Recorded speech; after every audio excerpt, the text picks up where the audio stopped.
ملامت کرنا اور چیز ہے اور کسی کی اصلاح کرنا اور چیز ہے۔ ہمارے اندر کوئی عیب موجود ہے، ہمیں چاہیے ہم اپنی بھی اصلاح کریں، دوسرے کی بھی اصلاح کریں۔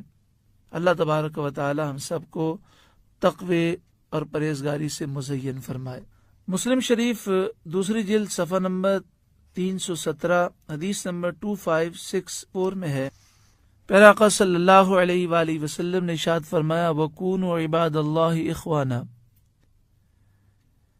اے اللہ کے بندوں بھائی بھائی بن جاؤ۔ المسلم اخو المسلم، ایک مسلمان دوسرے مسلمان کا بھائی ہے۔ لا یظلمہ ولا یحقرہ ولا یخذلہ، وہ دوسرے مسلمان بھائی پر نہ ظلم کرتا ہے، نہ اسے حقیر سمجھتا ہے، نہ اسے تنہا چھوڑتا ہے۔ التقوی ہاہنا، آپ نے فرمایا تقوی یہاں ہے،